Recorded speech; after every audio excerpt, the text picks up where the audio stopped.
What up? Alright, what's up everybody? For those that are new, welcome to the channel. I'm PJ. Down in your bottom left is Zach, aka Excabandai. We're back for some more Madden online head-to-head. So normally what we end up doing here is we'll talk about the Packers as I play some Madden. Kind of do a weekly preview before the games and stuff. So quick housekeeping going into it since the last time we did the preview video. I finished season 1 on online head-to-head at 9-7, which wasn't too terrible. You know, it's like a 56% winning percentage or something like that. Normally I'm around 60%, so maybe part of the course or a little bit below average, but you know, we've started season 2 right now, and I am only 7-13, which sucks.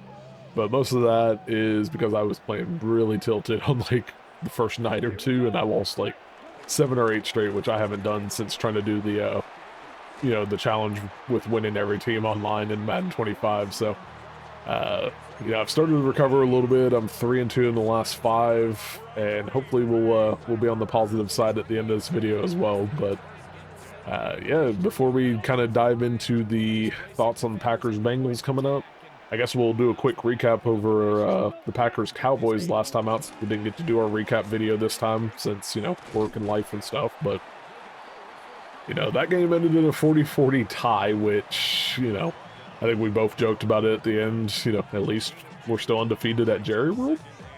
You know, going through One the of preview... the few positives. Yeah. Going through the preview video from last time out, since I ran that one solo due to the kind of messed up recording schedule I had going on at that moment. Yeah, I previewed that the Cowboys had been playing more zone than what Green Bay had been seeing the first 3 weeks. In fact, Dallas is a very zone-heavy team. So, you know, we talked about basically Jordan Love had been doing really well against zone, and Matt Eberflus' defenses hadn't really performed well against Packers quarterbacks. So I thought that could be an advantage for Green Bay, and, you know, Jordan Love goes out there and puts up a 31 of 43, 337 and 3 touchdown stat line. Did have the one fumble when they were trying to be aggressive late in the first half, which, you know, I don't really blame him for on that one. But, you know, he played really well. Scored, you know, Green Bay scored on every drive in the second half. You know, when Dallas was scoring and taking the lead, he was constantly getting Green Bay back into the game. So overall, I was super pleased with Jordan Love's performance. You know, even though the final play before the field goal at the end of officially tie it was really sketchy and really close to causing a loss instead of a tie. Super sus, and got lucky that ball went straight to the turf. Yep. But yeah, outside of that, you know, I had a couple predictions in that one, in that game, but one on offense was I thought Matthew Golden would get a touchdown in his home state, but he didn't quite do that, but he did get 5 catches for 58 yards, so a pretty solid performance. The touchdown merchants went to Romeo Doubs, who got a hat trick of them on 6 catches for 58 yards. And then Josh Jacobs had a pretty solid performance too. He had 2 rushing touchdowns on the day. You know, he averaged about 4 yards per carry. Ended up with another like 70+ yards of receiving yardage there. So overall, broke over 150 total yards on the day. So overall, like offensively, felt really good with, you know, how Green Bay performed. And then obviously the big story all day was the defense, with Micah Parsons returning to face his old team. And, you know, he played well despite not really getting a whole lot of, you know, sacks or anything like that. He got the 1 sack in overtime. That probably saved a rushing touchdown from Dak, to be honest, but he ended up with like 10 pressures on the day. You know, I highlighted Ferguson in the preview because he had been the reception leader. He comes up with 7 catches for 40 yards and a touchdown. You know, mentioned that Williams had been doing really well on the ground and how Green Bay needed to stop them on the run-in attack. He performed similar to Josh Jacobs on the ground with 20 carries, 85 yards and a touchdown. The big surprise was with CD Lamb out, watching George Pickens just absolutely destroy our defense to the tune of 8 catches, 134 yards and 2 touchdowns. Especially annoying when he hasn't had another 70-yard receiving game in the first 5 weeks on top of that, so that sucked. But, you know, I missed the prediction on the sack totals. I called for 4 sacks with Parsons and Gary each getting one in that group. You know, we only got the one, so that sucked. But yeah, I mean, overall, 40-40 tie I think was probably deserved. But how do you feel about that one, Zach? I mean, I guess I'll just kind of recap some of the stuff you just mentioned. Offense, for the most part, was great. I mean, there was a couple drives here and there that were less good, like the fumble. It's not totally in love. It was a really good play by the defender, but you know, you'd like him to have a little more time because if I remember correctly, it was pretty close after the Let's go. snap that he was under pressure. Yeah. But for the most part, offensively, good game. You know, Jacobs had a solid rushing game. You know, certainly better than he had the first few weeks. Could have been better, but definitely could have been worse. You know, we'll take it.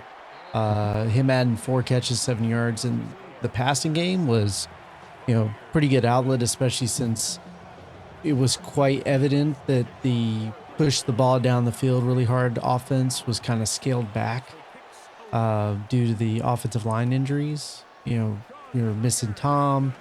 I believe Banks played. I think Banks was out Actually, along with Belton. Banks might have been out too. So yeah, Tom was out, Banks was out. So that's 2 starters. And then Belton didn't play or he got injured in the game. I don't remember exactly. He I know was he's out this too. week though. So you're down 3 linemen in that game. You know, so they obviously weren't trying to go deep very often. There was a lot of short passes and runs, as evidenced by Jordan Love's average depth of throw being significantly lower. I think for the season, it's like 11 or 12 yards, but in the last couple weeks, it's been significantly shorter to the tune of like 4 or 5.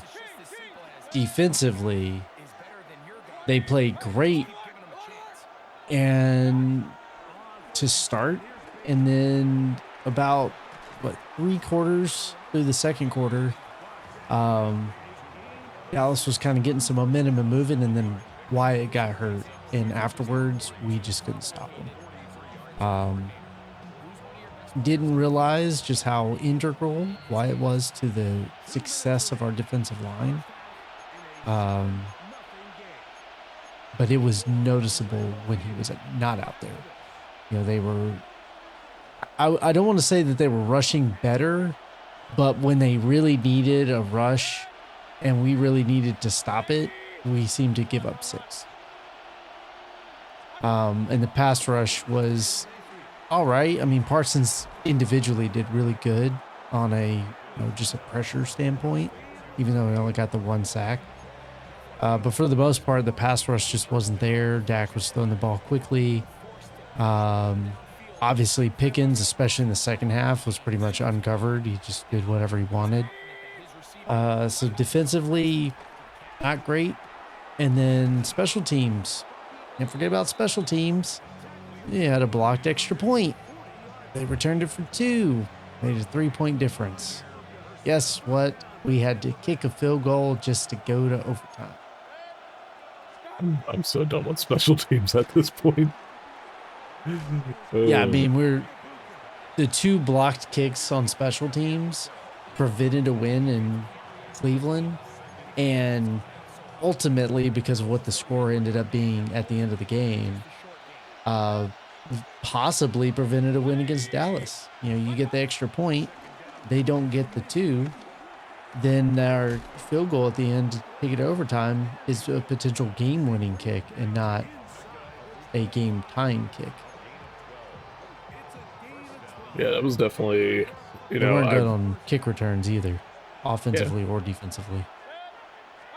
Yeah, and I know a lot of people were still also like, we need to get Matthew Golden off punt return, which probably fair. Like, I can't remember him doing much punt return. I think somebody said it was like since high school. Has, though. Yeah, no one's been good at punt return for us. So what else is new? But yeah, we'll see if there's any changes or whatever coming out of the bye week. But more than likely, Green Bay's usually pretty stubborn, so I'd be surprised if they actually change anything. The touchdown drive, I was struggling against that. What was that? Yeah, they keep running that verticals play, and it's just like killing me on the crosser. I need to try Yes. to play inside or something. I just ran into the kicker too a little bit, but Roughing. he gently grazed him. He But yeah, gently plowed him. Mm.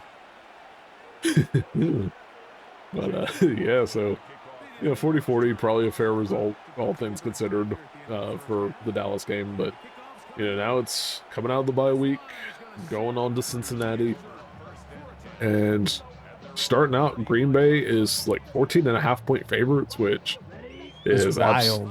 yeah, that's Wild in an NFL game. yeah. But ooh, I got scared there. I threw that stupidly. But Agreed. all time in the series, Green Bay's tied 7-7 with Cincinnati, 5-3 at home. But Green Bay has won the last two matchups in the series, both overtime games in those, including that weird ass game where like nobody could kick a field goal at the end. So that was a fun one. See if I can hit that deep shot. Ah, but You of the kind of did, and they immediately dropped it. yeah, they said of the 14 games, this is from the Packers dope sheet. 10 of them have been decided by 7 points or less, including each of the last 6 contests, and both teams have scored 20 plus points in each of the last 4 meetings in that same stretch. So Green Bay being 2-1-1, Cincinnati now 2-3, despite everything going on with not Flacco, with um, Joe Burrow, excuse me. Black has been Being there for 3 days. yeah, I know. It's I don't know. My brain's tired at this point. Let's see if I can. Yeet. That gets me at least Hail Mary situation, I guess. But yeah, it's gonna be hopefully a non-competitive game. But I have a feeling, knowing Packers football, that this is gonna be one of those annoying games that just uh, won't be put away, or it'll be a lot closer than it should be. We could play FSU tomorrow, and the game will end up being like 24-21. Why do you hurt me like this? I thought I Because caught you it know for a it's second. true. For real. But yeah, injury reports that are out right now. Cincinnati doesn't have anybody officially ruled out, although obviously Joe Burrow's on IR. Shamir Stewart's probably the closest one to not being active. He's listed as doubtful. Um, you also have Jamar Chase, who I doubt's going to miss the game, but he missed practice on Friday while sick, so that Yes, I too is, am doubtful that he's questionable. yeah. But we'll see. And then on Green Bay's side, we kind of talked about the O-line injuries. Aaron Banks is still questionable, so is Zach Tom. Rasheed Walker popped up as questionable and didn't practice on Thursday last week, so, Yay. and then, sorry, I had looked up. But on top of that, Wyatt's going to be out again this week after the injury in Dallas. There has been... Belton's still out too. It, I know he's just backup, but yeah, he's your first backup at tackle, and he's also gone. Yep, and then freaking McManus also gets injured during the practices this week. So I thought they signed a new kicker earlier today, because we're recording this on Saturday right now. But I don't remember who they signed, honestly, at this point. So hopefully that's not a sign of Lucas don't know how to pronounce it. Havrisic? Sure, that's what we'll go with. We'll just call him Lucas H. We signed Lucas H. All right, we'll go with that. I have no idea. Has he played in the NFL before? That's a good question, boss. Sauce boss. But yeah, as you look that up, I mean, Green Bay's injury report is still not as good as what you would want coming out of the bye week necessarily, but it is what it is. So I guess starting off real quick offensively, because since I'm still salty about Florida State right now, Bengals defensive coordinator is Al Golden, who is a former head coach for the Hurricanes. So I'm annoyed. I want Green Bay to destroy Cincy just because of that. But yeah, I mean, yes, he has played in the NFL. The last news about him was him being cut because he was not playing well for the Rams 2 years ago. Gotcha. So I have low expectation. Gotcha. But yeah, in Cincinnati's case, you know, they play man coverage a little bit less than the Packers do. So it's probably going to look a little more similar to how things went with, you know, the first 3 weeks of the season where, ooh, let's go. I It's look go away from my sad kicker and I turn up and see a touchdown. Yeah, that circle, you know, circle button you can hit pretty nicely there For once. for once. Just a quick note. He played 9 games in 2023. It was 8 for 8 at 20 to 29 range, 3 for 3, 30 to 39, 2 for 6 at 40 to 49, and 2 for 3 at 50 plus. All right, so easy. Just don't let him kick long field goals to score Yep. So he touchdowns, and he'll missed be all 5 right. total, but they were all in the 40 plus range. And he also missed 3 extra points. So it sounds like Marvison for us. But Yeah. yeah, to get back real quick on the offensive side for us, Cincinnati runs. I think it was like something like 20% of their plays are man coverage, which is a little bit less than what you saw against Detroit and Washington and even Cleveland. But it's going to be a lot more in that zone defense that Dallas was running. From reading up on them, since I haven't watched them too often, they like to basically stack the box, but they still don't blitz often. It's kind of a what you see is what you get defense. And what they get is a bottom 10, you know, Russian defense, bottom 10 passing defense this year. Very little pressure from what the statistics were showing. It's something like, I think Trey Hendrickson is making up almost a little over a quarter of all the pressures that they have this season. So I'm not expecting too rough of a time on offense. I'm thinking that the passing attack probably won't look as pretty as it did against Dallas, but the running attack will be really, you know, probably the best that it's looked this season. Defensively, since that win against the Jags for Cincinnati, they've put up 10 against Minnesota. They put up 3 against Denver and then 24 against Detroit, although that was like a 28-3 game as well by the end of the third quarter. So it didn't look good. I understand why they traded for Flacco mid-season, you know, seeing all that, but it's going to be interesting to see, you know, because I'm not aware of Flacco having any connections even to the Cincinnati coaching staff, so, you know, see how quickly he picks up the playbook, how much they entrust him for the first start, you know, in Cincinnati this week. And Cincinnati's O-line hasn't been very, very good. Like, I think statistically they're worse than the Browns' O-line so far this season, so they can't run the ball. You know, according to the statistics, they're averaging like 57 yards, you know, rushing per game, which is dead last right now. But Green Bay also can't get turnovers. It seems like, you know, we've only gotten 2 all season, and one of them was the interception against Flacco in week 3, right before halftime. So, you know, this is one of those games that on paper, like, Green Bay should do solidly, but I'm worried about the defense a little bit more than I think I would expect going into it. So I'll let you start. How do you feel going into this game? I mean, overall, I think we should feel positive. I think our offense is going to play better against their defense than theirs will against ours. I do agree, especially after the Dallas game. Defense is, I don't want to say a question mark, but definitely not as confident as I was in them after the first 3 weeks. You know, they will get to see Flacco a second time, so there should be at least some tendencies that maybe they could have picked up on from a couple weeks ago to kind of, you know, take into account things he may have done that did well against them. I'm concerned about our DBs versus their wide receivers. You know, Higgins and Chase are really good. And even though Chase is listed as questionable with an illness, I mean, the odds of him not playing is got to be exceedingly low. Wow, he just juked you out of your shoes.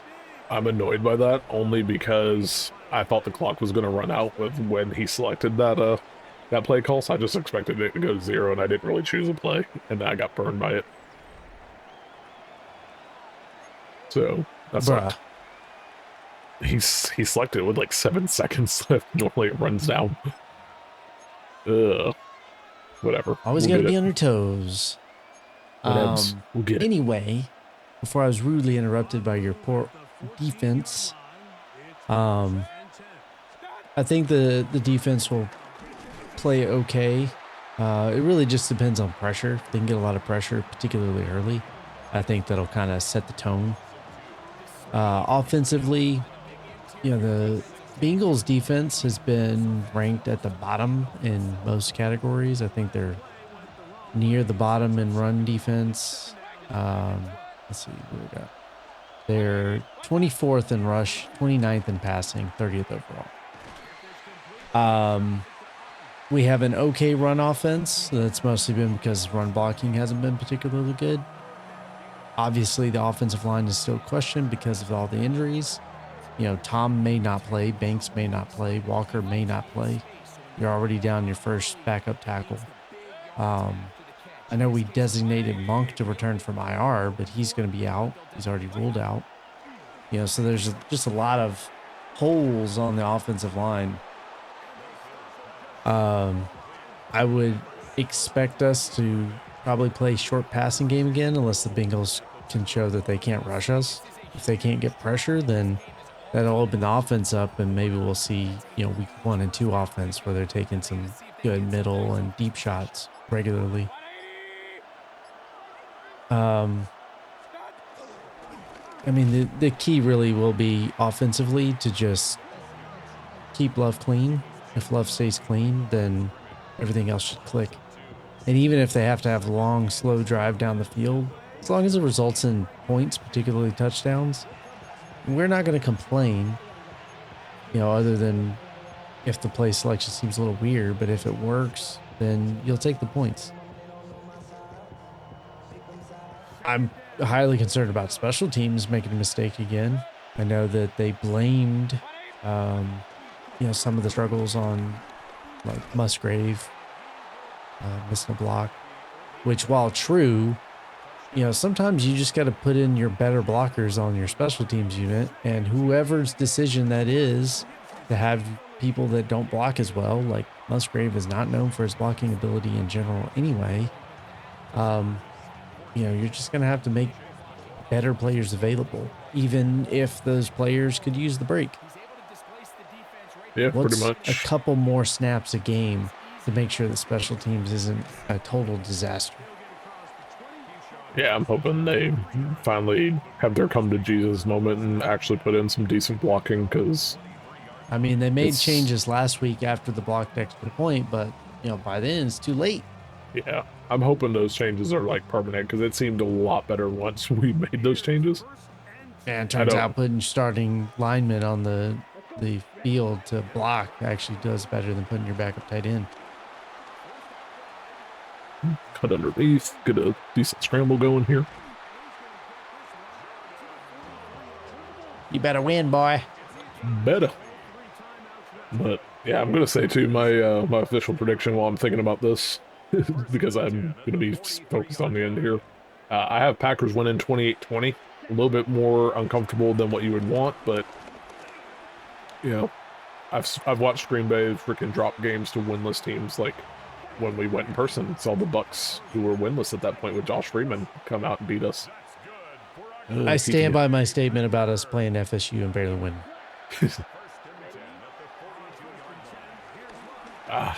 Shoot. Bruh. Yeah, I messed that up. Alright, let's see. They had a 0 blitz going on that time. I tried to step up and run again, which was greedy after the first 2 worked. Especially since he blitzed right through the area you wanted to run. Yeah. Alright, let's see. Just keep swimming, just keep swimming, just keep swimming. Well, my official prediction is 28-24 because that just seems like the type of thing we'll do. We'll play Joe Flacco in a vanilla offense because he barely knows the playbook and give up 24 points to him. That's just what Yeah, we do. he hasn't had really that great of stats all season. This will be like the 1 week that he gets a random Hey man, how 300 many game or times have we something. played a rookie quarterback who's been cheeks all season and then we make him look like an MVP? Shout out to Tommy And DeVito. that transcends players and defensive coordinators. It just happens to us all the time. I mean, even in the game against the Browns earlier this year, it was one of Flacco's better games. It wasn't a great game, but it was better than those other ones. Yeah. All right, coach. I already know this is mid blitz 0, so let me have to do max protect. See if I can catch him with read on a post. Don't try me like that. Surprise. Dropped into Tampa 2. Yep. So we'll get up and try to run it real fast.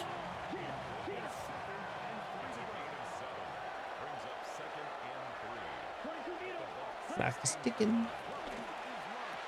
Ooh. Nice. What? Oh, I saw the Wait, ball that's pop out. It's a touchdown. Okay. It's a touchdown. I thought they called it incomplete, and I was about to be pissed. I thought they did too. Now the question is, are you going for 2 for the win, or are you going for 1 for the tie? What do you think? Well, the game suggested 2. What do you think, coach? I mean, technically, oh yeah, it is just 2.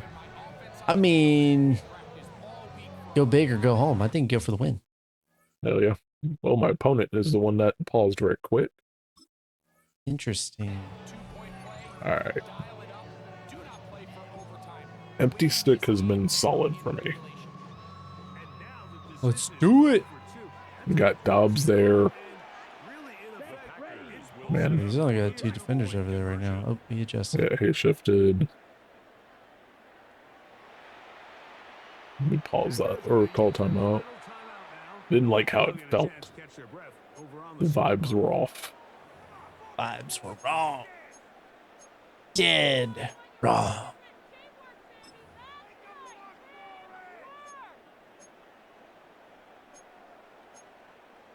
Jet pull shallow. This was a play that I have not run that often, and I think I used it recently, and it ended up like working out really well for me. I want to say, not that, it was, I think I hit him with a zig, but I'm going to do speed out here, just to give Dobbs in case he shifts all the way inside. Shoot, shoot, shoot, shoot, shoot, shoot. Yeah. Yeah, that sucked. That was freaking garbage by me. That part is if you had actually let Dobbs just run his regular route, he would have gone to the right. Yeah, pretty much. I suck. Just cost myself a dub. I thought I got it off a bounce. Yeah, that's game. Ah. Rip. But you gave it a good try. That 2-point play was not good. But other than that, you gave it a good try. Honestly, that felt like a terrible game anyways, just because this dude ran like this, well, this person ran the same route for like most of the first half and was having success, so I need to get back and figure out what the hell I'm doing with this game, because I suck right now. You're going to have to learn how to adjust after the second time it hurt you and not the 14th. The bad part is I do adjustments, and it's like as soon as I take away over the top, then I get hit with a different route, and I adjust too slowly still. But, alright, well, that sucked. Hopefully I do better next time out. But if you like the video, feel free to do a like, subscribe, comment what you think your predictions are going to be for this game, or if you're seeing it after the game, just tell us how wrong we are or something like that. Or, just anything with Go Pack Go or whatever. So, any last words, Zach? Goal pack goal. Goal Pack Goal, don't you know? And then we'll hopefully catch you for a recap video, but I'll post if we're going to get delayed again because, yeah, work has been brutal lately. But until next time.